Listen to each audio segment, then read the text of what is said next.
Votre médecin le voit sur le scanner. Votre bilan sanguin le montre. Mais personne ne vous dit la vraie raison. Parce que la vraie raison est en ce moment même sur votre étagère de cuisine. Et ce qui est vraiment effrayant, c'est vous qui l'avez mis là, en pensant que c'était sans danger, en pensant que c'était bon pour la santé. J'ai vu cela arriver à des milliers de patients. Et aujourd'hui, pour la première fois, je vais vous montrer exactement de quoi il s'agit. Je pratique la médecine clinique depuis plus de 20 ans. Ce que je vais partager avec vous, c'est la conversation que la plupart des médecins n'ont tout simplement pas le temps d'avoir. Non pas parce qu'ils ne s'en soucient pas, mais parce que la vérité sur ce qui arrive au corps humain après 50 ans prend bien plus de 12 minutes à expliquer correctement. Alors je vais vous offrir cette conversation maintenant, en entier, et je vous promets qu'à la fin, vous ne regarderez plus jamais votre cuisine de la même façon. Voici ce qui change tout. Après 50 ans, votre corps ne ralentit pas simplement, toute sa chimie interne se transforme. Les enzymes que produit votre foie commencent à fonctionner différemment. Votre sensibilité à l'insuline, c'est-à-dire la capacité de votre corps à gérer la glycémie, commence à décliner. Les voies inflammatoires dans votre intestin deviennent hypersensibles. Ce que votre système gérait sans effort à 35 ans devient à 55 ans une crise silencieuse qui se joue cellule par cellule. Et voici ce dont personne ne vous avertit. Certains aliments du quotidien, des aliments dans votre réfrigérateur en ce moment, étiquetés sains, en lesquels vous avez eu confiance pendant des années, déclenchent cette crise chaque matin. Une étude de référence ayant suivi plus de 400 000 adultes pendant 12 ans a montré que certains régimes alimentaires après la cinquantaine accéléraient le vieillissement biologique jusqu'à 8 ans. 8 ans! Pas à cause d'une malbouffe évidente, à cause d'aliments que les gens croyaient sincèrement bénéfiques. Il y en a 5, et je vous dis tout de suite, le 5e va vous arrêter net. Même moi, j'ai dû prendre un moment quand cette recherche est arrivée sur mon bureau pour la première fois. Commençons par celui qui semble le plus injuste, les charcuteries. Et je ne parle pas de fast-food, je parle du jambon blanc que vous glissez dans votre baguette parce que vous avez arrêté la viande rouge il y a des années, la poitrine de poulet tranchée allégée, le saucisson que vous sortez à l'apéro en pensant que c'est raisonnable. Pensez à Henri. Henri avait 54 ans, ancien directeur d'école, l'un de mes patients les plus rigoureux. Il marchait tous les matins le long du canal. Il avait abandonné la viande rouge depuis longtemps. Son déjeuner, presque chaque jour, c'était une tartine au jambon sur du pain complet. Il était fier de ses habitudes. Mais quand ses résultats d'analyse sont revenus, son marqueur d'inflammation, une protéine appelée CRP, que nous utilisons pour mesurer le feu interne dans le corps, était dangereusement élevé. Son cardiologue était inquiet. Quand nous avons remonté la piste, tout menait directement à cette tartine quotidienne. Chaque jour, sans s'en rendre compte, Henri jetait de l'huile sur un feu dont il ignorait l'existence. Voici la science. En langage clair, les charcuteries, même les variétés allégées, naturelles, sans matière grasse, sont chargées de composés appelés nitrates.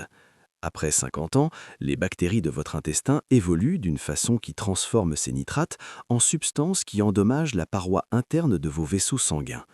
Pendant ce temps, le sodium provoque une rétention d'eau qui sollicite silencieusement vos reins et élève votre tension artérielle de façon subtile, assez subtile pour ressembler à un simple vieillissement. Imaginez vos artères comme un tuyau d'arrosage flexible, lisse, élastique, résistant quand il est neuf. Maintenant, imaginez que vous y faites passer de l'eau chimiquement agressive 2 fois par jour, chaque jour, pendant des années. Voilà l'image. Et la plupart des gens n'ont aucune idée que c'est ce qui se passe. Henri a changé. Du saumon frais 2 fois par semaine, des œufs de poule élevés en plein air, des lentilles de puits. En 14 jours, son inflammation avait chuté de 30%. Son cardiologue a utilisé le mot « remarquable ». Je n'étais pas surpris. Le corps veut désespérément se guérir. Il faut juste arrêter de lui donner des raisons de ne pas le faire. Maintenant, tenez-vous bien, parce que le suivant va remettre en question quelque chose que vous croyez probablement depuis longtemps. Les huiles végétales raffinées, colza, tournesol, maïs, soja, celles qui affichent un label « bon pour le cœur » depuis 40 ans. Marguerite avait 61 ans quand elle est venue me voir pour la première fois. Elle avait arrêté de jardiner, sa plus grande joie, parce que les douleurs articulaires étaient devenues insupportables.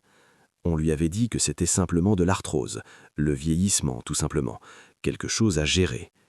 Pourtant, Marguerite cuisinait chez elle chaque soir. Elle mangeait avec soin. Elle utilisait ce qu'elle appelait la bonne huile, parce que la bouteille disait bon pour le cœur.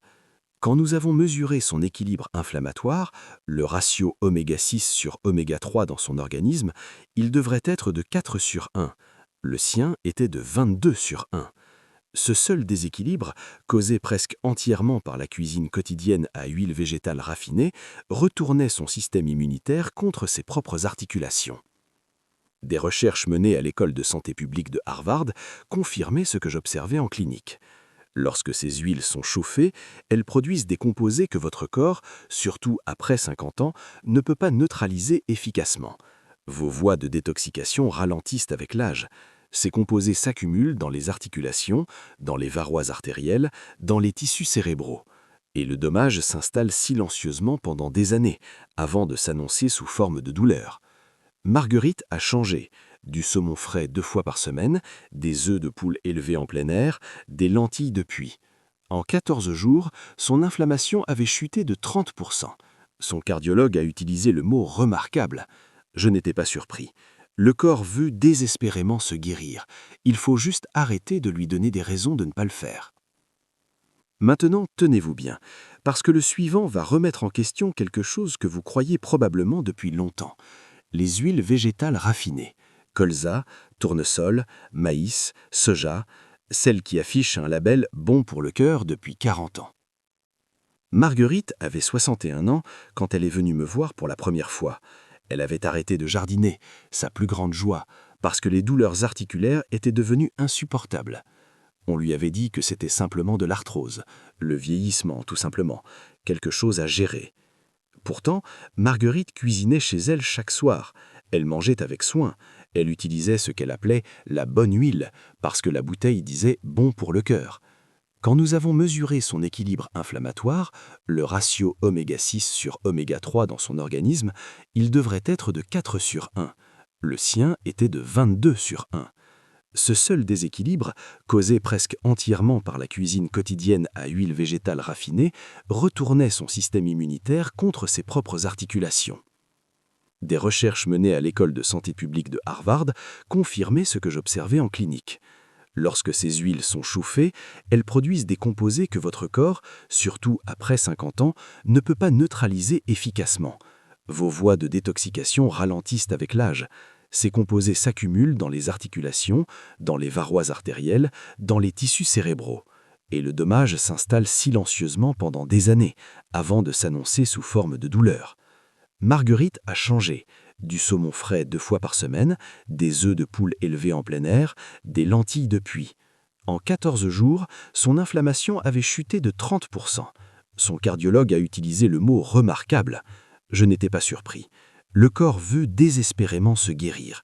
Il faut juste arrêter de lui donner des raisons de ne pas le faire. Maintenant, tenez-vous bien, parce que le suivant va remettre en question quelque chose que vous croyez probablement depuis longtemps. Les huiles végétales raffinées. Colza, tournesol, maïs, soja, celles qui affichent un label « bon pour le cœur » depuis 40 ans. Marguerite avait 61 ans quand elle est venue me voir pour la première fois. Elle avait arrêté de jardiner, sa plus grande joie, parce que les douleurs articulaires étaient devenues insupportables. On lui avait dit que c'était simplement de l'arthrose, le vieillissement tout simplement, quelque chose à gérer. Pourtant, Marguerite cuisinait chez elle chaque soir. Elle mangeait avec soin. Elle utilisait ce qu'elle appelait la bonne huile, parce que la bouteille disait bon pour le cœur. Quand nous avons mesuré son équilibre inflammatoire, le ratio oméga 6 sur oméga 3 dans son organisme, il devrait être de 4 sur 1. Le sien était de 22 sur 1. Ce seul déséquilibre, causé presque entièrement par la cuisine quotidienne à huile végétale raffinée, retournait son système immunitaire contre ses propres articulations. Des recherches menées à l'école de santé publique de Harvard confirmaient ce que j'observais en clinique. Lorsque ces huiles sont chauffées, elles produisent des composés que votre corps, surtout après 50 ans, ne peut pas neutraliser efficacement. Vos voies de détoxication ralentissent avec l'âge. Ces composés s'accumulent dans les articulations, dans les parois artérielles, dans les tissus cérébraux. Et le dommage s'installe silencieusement pendant des années, avant de s'annoncer sous forme de douleur. Marguerite a changé. Du saumon frais 2 fois par semaine, des œufs de poule élevés en plein air, des lentilles de puits. En 14 jours, son inflammation avait chuté de 30%. Son cardiologue a utilisé le mot « remarquable ». Je n'étais pas surpris. Le corps veut désespérément se guérir. Il faut juste arrêter de lui donner des raisons de ne pas le faire. Maintenant, tenez-vous bien, parce que le suivant va remettre en question quelque chose que vous croyez probablement depuis longtemps. Les huiles végétales raffinées, colza, tournesol, maïs, soja, celles qui affichent un label « bon pour le cœur » depuis 40 ans.